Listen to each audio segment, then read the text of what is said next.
Let's welcome in our first guest, Andres from the Jets UK podcast. How you doing, man? Well, not too bad. Thanks for having me. Thanks for coming on. Really appreciate your time. Tell us a bit about yourself, just to kick us off.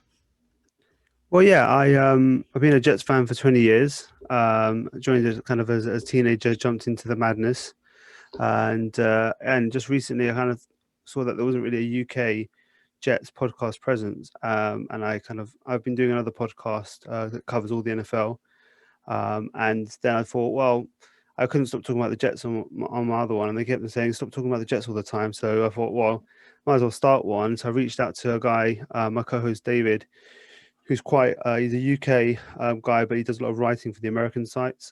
He's quite prominent in Jets Twitter and the Jets community. So I thought he would have a good presence to kind of reach out to a good community. And we started it just before free agency. So we've been going for about 8 weeks or so, yeah. Fantastic. How's the reception been so far? Have you had some good reviews and good listenership? Yeah. Numbers are going good.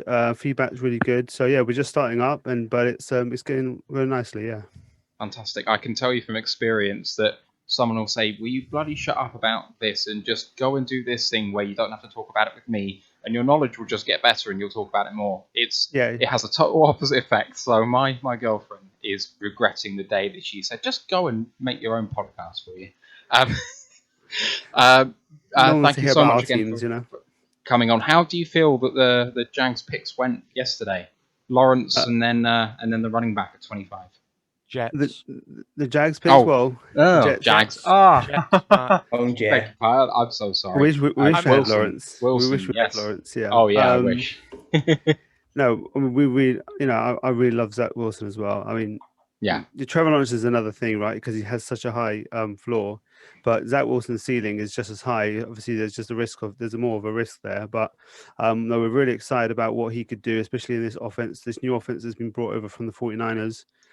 This system that's works really well for QBs, and I'm not saying he's going to reach the level of player like this, but he has a similar profile in terms of the way he plays to like an Aaron Rodgers, in terms of the things he does well, right? In terms of the type of player he is. So if you can get anywhere close to that, then you could be on a successful path, and then we trade up from 23 to 14 to go get a guard that we desperately needed. Our guard play was atrocious. I mean, our tackle play and our center play weren't too bad, but the guards were so bad that it just dragged the whole line down. It just was, they were that bad. So we made a play, got Elijah Vera Tucker out of USC, and it was like the number one dream pick that we wanted at 23. He was creeping up the boards as we got towards the draft. We knew he wasn't going to be at 23, but so when we moved up, everyone's just really excited about it now in the Jets community. So yeah, we head towards day 2. We're really happy with what happened last night, and not just what we happened with our team, but with we were nervous that Justin Fields would fall to the Patriots, So that didn't happen. So that kind of was another little thing that we were worried about, but it didn't happen. So and you guys worked out very nicely for you. So I mean, I guess the thing with the Jets that's been a concern over the past couple of years is just kind of that and this is a word that we hate on the Lions, but the fundamentals kind of have been lacking in terms of previous quarterback in Darnold. His ceiling is so high and still so high, but not giving him the chance to succeed, really. As far as I saw anyway. Is that how you saw it? And perhaps the fact that you've drafted the best guard on the board and one of the best offensive linemen in the whole draft in Vera Tucker, and you've setting him up on a path to perhaps succeed for the first time in a few years. It's been a mess since Rex Ryan left nearly 10 years ago, because the owner didn't want to let Rex Ryan go, let the GM go, and then they've been just off kilter all the time, and there's never been an actual plan of like, what system are we running offensively, what system are we running defensively, and then we would get a coach in who would be so focused on one side of the ball, and that was with Rex as well. He was so focused on the defense. Same with Todd Bowles, and then Adam Gase on the opposite side, where they just didn't care about the other side of the ball. They were the head coach, but really they were just the defensive coordinator who happened to be the head coach, or the offensive coordinator that happened to be the head coach. Now, Salah's come in, and he said, even though he's obviously come from a defensive background with the 49ers, he's brought in Jeff Ulbrich, who was the interim defensive coordinator for the Falcons last year when Dan Quinn was let go. And he's going to be his DC. He's got Mike LaFleur, who's Matt LaFleur's brother, running the OC, and he's going to be, and so Salah's going to be the CEO type head coach and look over the whole thing, which is something that we're really, really happy with. And then in terms of the structure of it, they've always had a reporting structure of the coach and the GM report directly, separately to the owner. And now they finally aligned it where Joe Douglas is Salah's boss, and then he reports to the owner. So it's a much more clean. There's a hierarchical system. Yeah, exactly. And it's just there just seems to be an air of competence right now with the way Joe Douglas has come in. I think if anything come out of the Adam Gase disaster is that he managed to get Joe Douglas in through the door, who seems to be so far. He's done in terms of he hasn't lost a trade. He got a great value for Jamal Adams. He got great value for Leonard Williams.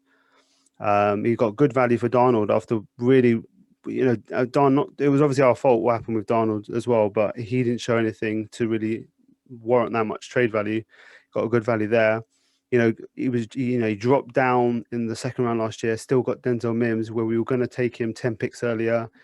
He moves up this year, so he shows flexibility in the way he wants to run the draft. So overall, we're really, really excited by the direction of the way that the team building and potentially the coaching is going to go. And maybe it's the start of a different era after 10 years of no playoff football.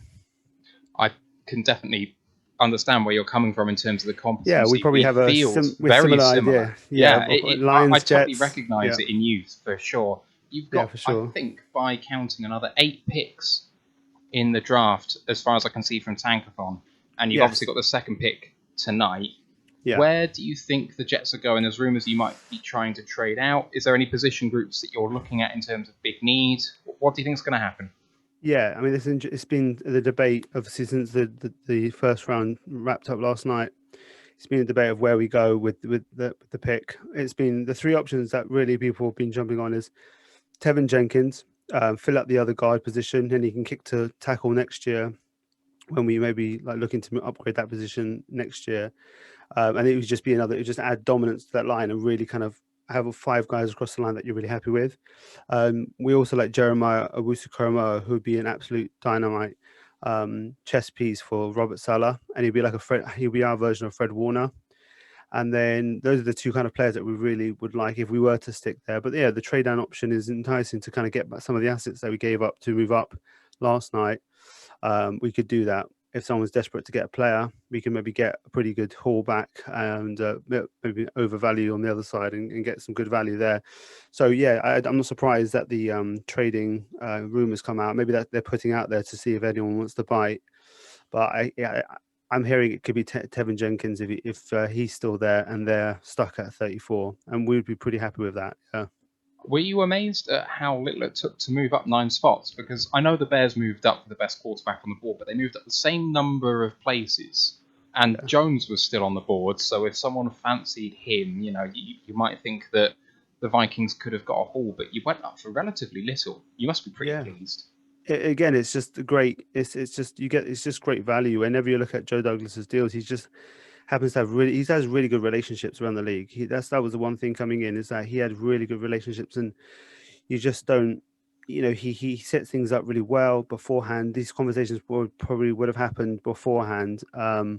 So I think that the Bears are in a bit of desperation move as they are right now, with Nagy and Pace being on the hot seat. So they had to go and get their guy, and I think they did a good job in doing that to try and preserve their jobs. And I really like Fields as well.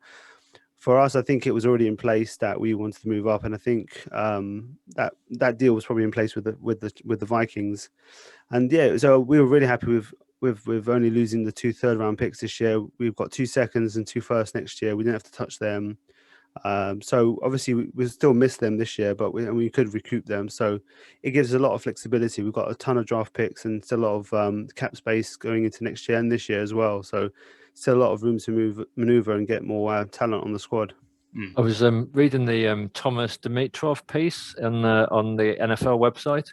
Yeah, the ex-Falcons GM, and he was basically saying that the key thing in terms of draft night and trading is you've always got to give the impression to the other teams that whatever deal you do, it was a win-win for both sides. Because the minute you get a reputation that you've burgled picks off someone and you've absolutely rinsed someone, then you're never going to get that same trade next year. So you've always got to sort of try and get across to the media that it was mutually worked out really well. And I think the Vera Tucker thing is just, well, first of all, it's fantastic for you. It's also fantastic for us, because I was really worried that the Vikings were going to fill in, a big need on their offensive line. And Vera Tucker was definitely the best player because of his flexibility and versatility. And they've ended up trading back, but taking a player that I don't think is going to really improve them much. They got, who was it? Darashaw. Darashaw, yeah. I mean, Darashaw was a guy I saw was mocked to them at 14. If as well, like I saw there was sometimes it was linked to them, and I think he has a good value for them still. I still think going back and getting those 2 extra thirds and still getting a guy who is in that range. I think they wanted a guy who was more of a left tackle model rather than Tucker. He has played at left tackle and he's got flexibility and he can go there if you say had an injury there. But I think he is a dominant guard prospect more often than they were looking for a tackle. And then obviously they like Darashaw. So yeah, I think I think for them, when I saw that they still got Darashaw at 23, I was like, okay, that's pretty good value for them. And I think it was a win-win really for both teams, really. And what do you think about the other teams in the AFC East in terms of how they've done? What are your thoughts on their picks? Well, I'll go with the Patriots is always the one that we kind of lock onto, and obviously they got Mac Jones. We call him, obviously the Mac is short for McCorkle, so now we're gonna just ride that now as a funny nickname for the rival QB. But yeah, he's a good player, obviously. But we were worried about one of the other four, whoever dropped down out of the whole San Fran situation would land with the Patriots. So we were happy that it ended up being Mac Jones. As much as he's a good player, he's not. I don't think he's as scary a proposition as the others. With the Dolphins, they end up getting Waddle. He's going to be trouble to deal with, and so someone like a Wusu Koromoa could be very useful against someone like Waddle with the weapons they're getting in Miami. And they obviously got Jalen Phillips as well at 18, and he has some medical issues potentially, but he's potentially the most talented kind of edge rusher in the draft. So that could work out as a bit of a boom bust situation, but it could work out well. And then the Bills end up getting, what would the Bills do? They end up getting the part. Russo. That one I was a bit surprised. I thought there may be some better. As I particularly like Ojulari more, who's still available now over Russo. I think he's a bit more dynamic than Russo, but I think that it's really pick whoever you prefer at that point in terms of the edge rushers. They're all pretty banded together at that late first, early second range. Yeah, Russo's one that surprised me just because he tested so poorly and he's had a year out. I just thought that would spook people a lot, but clearly not.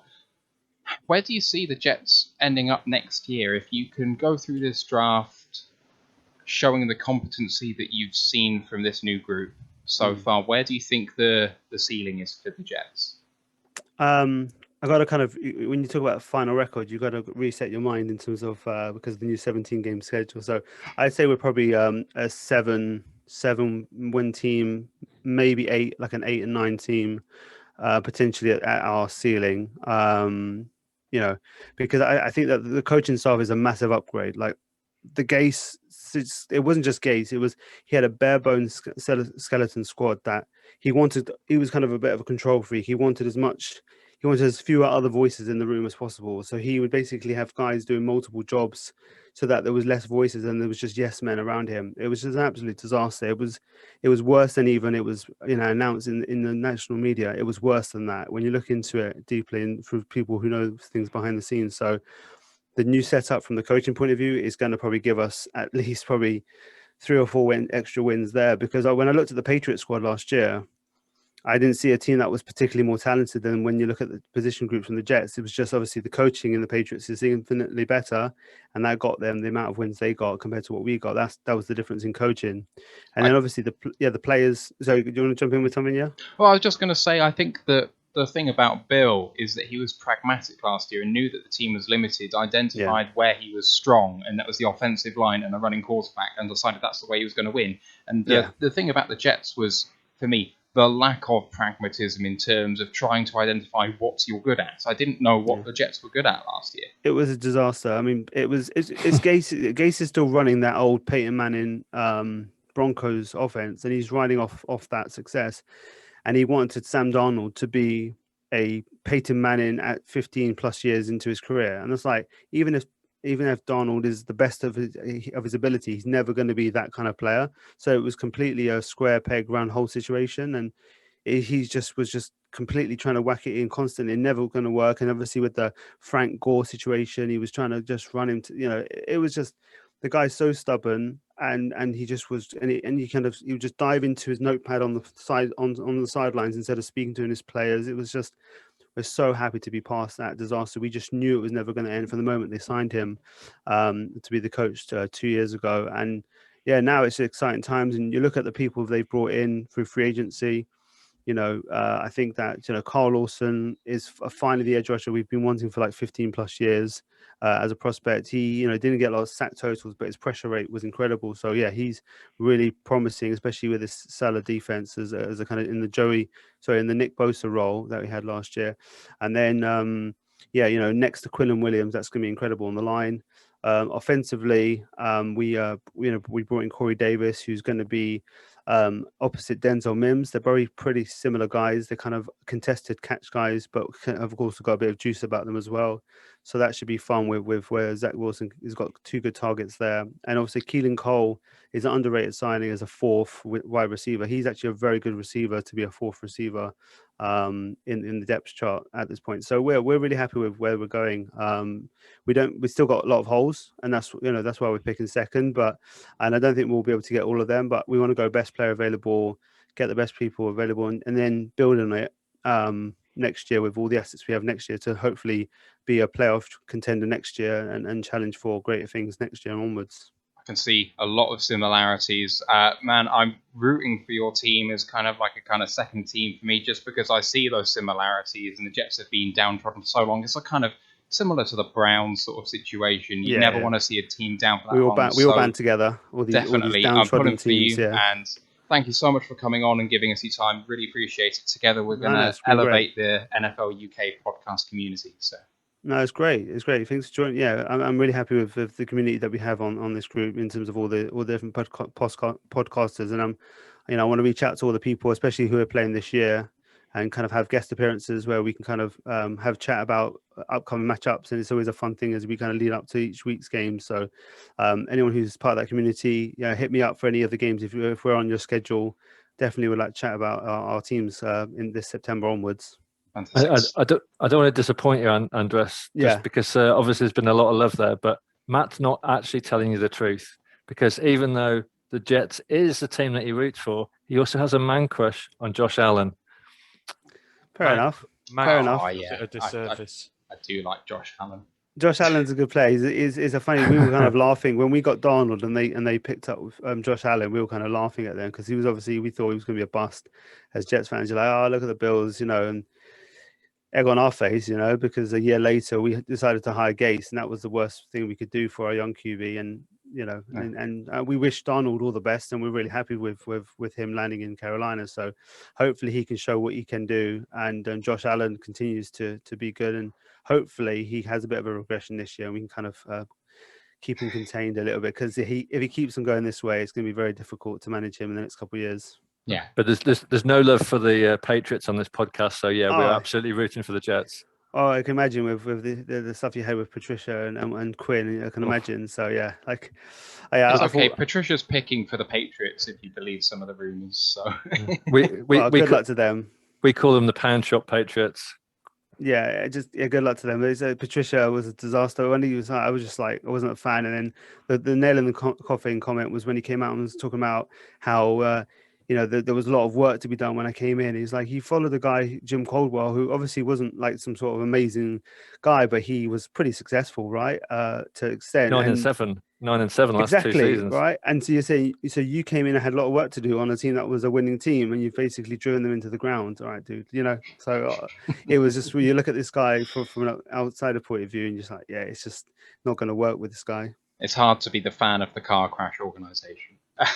No, absolutely. And you guys are going through a big rebuild. I mean, with obviously Dan Campbell now, it's obviously going to be kind of resetting it now that Matt's gone out the door. And I think it's time for you to kind of, you're going to have Goff here for a couple of years, but I think, rebuilding, you've got a lot of assets going forward. I think hopefully, my best mate's actually a Packers fan. So, he's always looking down at you guys, and so a bit disrespect. So I'm quietly rooting for you guys as well to kind of eventually give them some problems down the line. You need to draft some new friends.